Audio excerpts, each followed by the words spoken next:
వెన్న దొంగ కృష్ణుడు ద బటర్ థీఫ్ కృష్ణ. బృందావనంలో చిన్న కృష్ణుడు చాలా అల్లరివాడు. అతనికి వెన్న అంటే చాలా ఇష్టం. ప్రతిరోజూ అతను తన ఇంట్లో పొరుగు ఇళ్లలో వెన్న కోసం వెతికేవాడు. యశోదమ్మ కృష్ణుడి అల్లరిని చూసి నవ్వేది. వెన్నను దాచిపెట్టడానికి ఆమె ఎన్నో ప్రయత్నాలు చేసేది. కాని కృష్ణుడు ఎప్పుడూ వెన్నను కనుగొనేవాడు. ఒకరోజు కృష్ణుడు తన స్నేహితురాలు రాధతో కలిసి వెన్నకోసం ఒక ప్రణాళిక వేశాడు.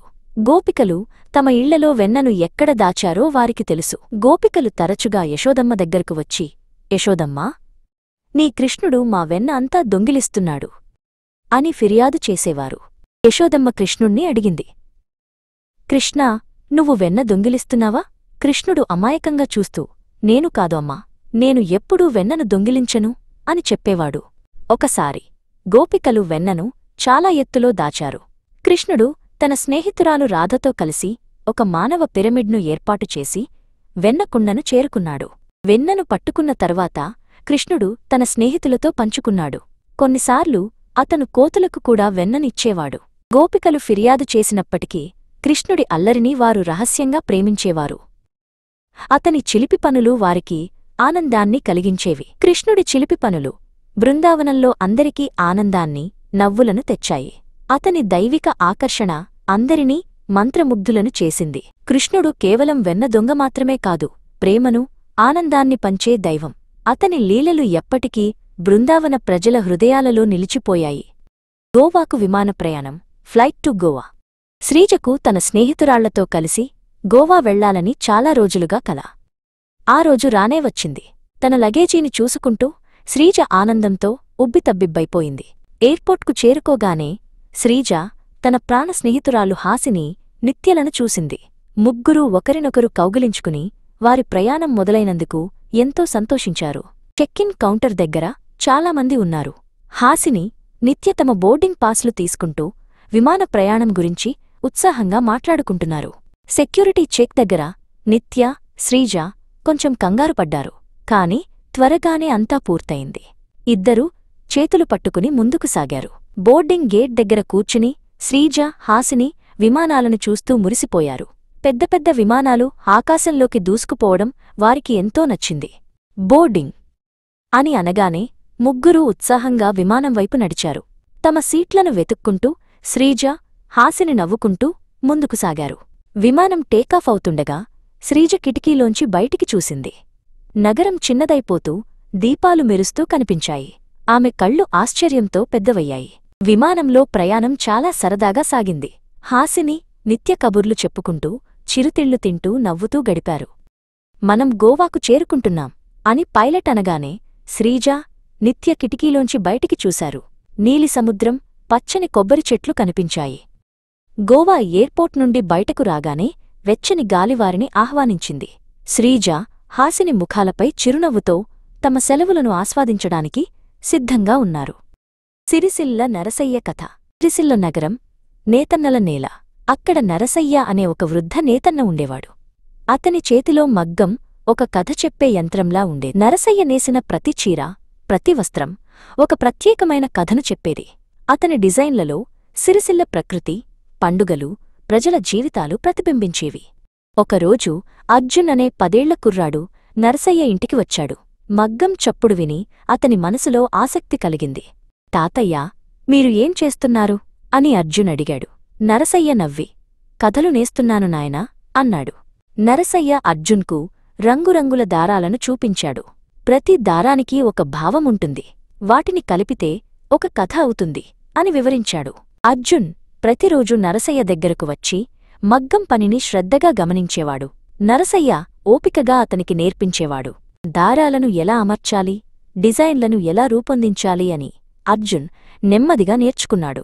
అతని చిన్న చేతులు మగ్గం మీద నర్తించడం మొదలుపెట్టాయి. నరసయ్య అర్జున్ నేర్చుకునే విధానాన్ని చూసి చాలా సంతోషించాడు. తన కళను కొనసాగించడానికి ఒక వారసుడు దొరికాడు అని భావించాడు. సంవత్సరాలు గడిచాయి. అర్జున్ ఇప్పుడు నరసయ్య అంతటి గొప్ప నేతన్నగా మారాడు. అతని చీరలలో కూడా సిరిసిల్ల కథలు కొత్త రూపంలో మెరిశాయి. నరసయ్య వారసత్వాన్ని అర్జున్ కొనసాగించాడు. సిరిసిల్ల నేతన్నల కళ, వారి కథలు తరతరాలుగా జీవించేలా చేశాడు. గణేష్ చతుర్థి మొదటి రోజు ఉదయం లేవగానే కిరణ్కి చాలా సంతోషంగా అనిపించింది. ఈరోజు గణేష్ చతుర్థి మొదటి రోజు. ఇంట్లో అంతా పండుగ వాతావరణం. కిరణ్ అమ్మ పూజ కోసం అన్ని ఏర్పాట్లు చేస్తున్నారు. పూలవాసన, అగరబత్తుల సువాసన ఇల్లంతా నిండిపోయింది. అమ్మా, మనం ఎప్పుడు గణపతిని తీసుకువస్తాం అని కిరణ్ అడిగాడు ఉత్సాహంగా. కిరణ్ అమ్మ నవ్వి, ఇప్పుడే వెళ్దాం కిరణ్, మనం అందమైన గణపతిని తీసుకువద్దాం అని చెప్పారు. కిరణ్ అమ్మ కలిసి మార్కెట్కి వెళ్లారు. అక్కడ రకరకాల గణపతి విగ్రహాలు ఉన్నాయి. అన్నీ చాలా అందంగా ఉన్నాయి. కిరణ్ ఒక చిన్న తెల్లటి గణపతి విగ్రహాన్ని ఎంచుకున్నాడు. ఏ మా వినాయకుడు అన్నాడు కిరణ్. వాళ్ళు గణపతిని ఇంటికి తీసుకువచ్చారు. కిరణ్ అమ్మ, గణపతిని ఇంట్లోకి తీసుకువచ్చేటప్పుడు మనం గణపతి బప్పా మోరియా అని చెప్పాలి అన్నారు. కిరణ్ కూడా గణపతి బప్పా మోరియా అని పెద్దగా అరిచాడు. గణపతిని పూజగదిలో పెట్టారు. కిరణ్ అమ్మ గణపతికి పూజ చేశారు. కిరణ్ అమ్మ పక్కన కూర్చుని భక్తిగా చేతులు జోడించి చూశాడు. మొదటి రోజు గణేష్ చతుర్థి ఎంతో ఆనందంగా గడిచింది. కిరణ్ మనసు నిండా సంతోషం, భక్తి నిండిపోయాయి. కిరణ్ గణపతి సహాయం. గణేష్ చతుర్థి రెండవ రోజు.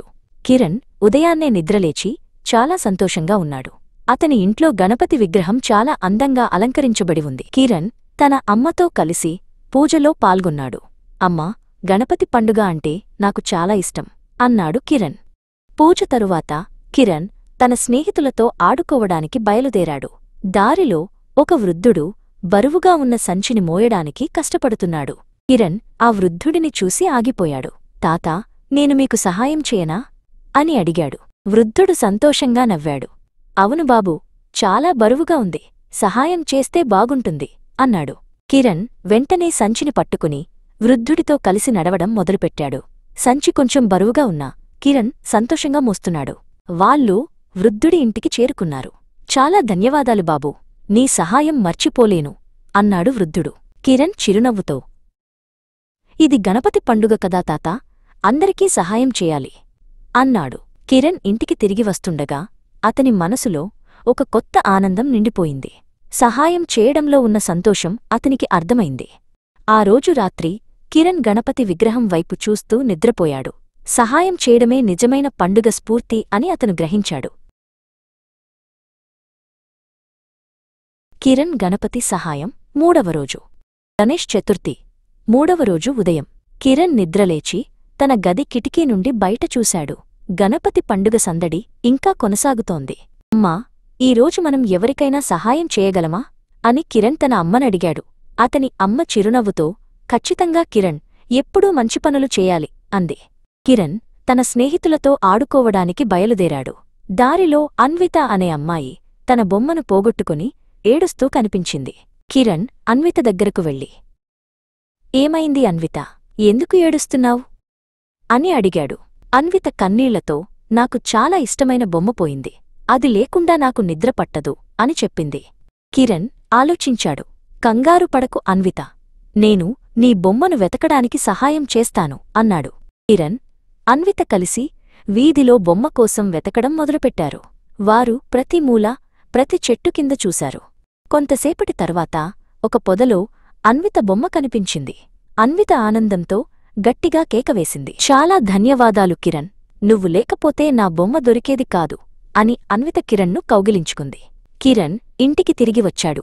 గణపతి విగ్రహం వైపు చూస్తూ చిన్న చిన్న సహాయాలు కూడా ఎంత ఆనందాన్ని ఇస్తాయో మళ్లీ గ్రహించాడు.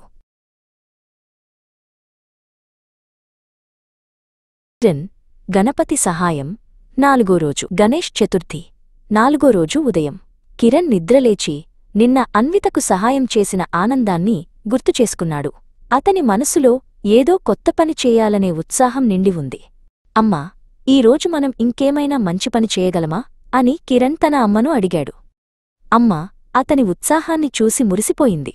ఖచ్చితంగా కిరణ్, ఈరోజు మనం మార్కెట్కి వెళ్దాం, అక్కడ ఎవరికైనా సహాయం దొరుకుతుందేమో చూద్దాం అంది. కిరణ్ తన అమ్మతో కలిసి మార్కెట్కి వెళ్లాడు. అక్కడ చాలామంది జనమున్నారు. పండ్లు, కూరగాయల దుకాణాల మధ్య నడుస్తుండగా ఒక వృద్ధుడు, గోపాల్ తాత, బరువైన సంచులతో ఇబ్బంది పడుతూ కనిపించాడు. కిరణ్ వెంటనే గోపాల్ తాత దగ్గరకు పరుగెత్తుకు వెళ్ళి, తాతా, నేను మీకు సహాయం చేయగలను. ఈ సంచులను మోయడానికి నేను మీకు సహాయం చేస్తాను అని అన్నాడు. గోపాల్ తాత చిరునవ్వుతో, ఓ చిన్నారి మిత్రమా, నువ్వు నిజంగా సహాయం చేస్తావా అని అడిగాడు. కిరణ్ సంతోషంగా తల ఊపాడు. కిరణ్, గోపాల్ తాత కలిసి సంచులను మోసుకుంటూ నడవడం మొదలుపెట్టారు. వారు గోపాల్ తాత ఇంటికి చేరుకున్నారు.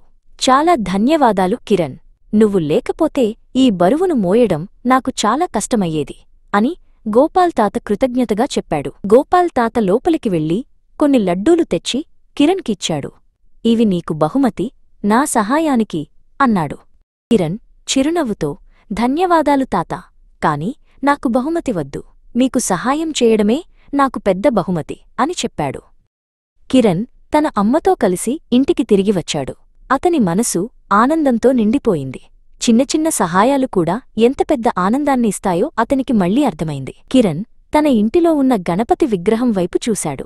గణపతి పండుగ అంటే కేవలం పూజలు మాత్రమే కాదు, ఇతరులకు సహాయం చేయడం, ప్రేమను పంచడం అని అతను గ్రహించాడు.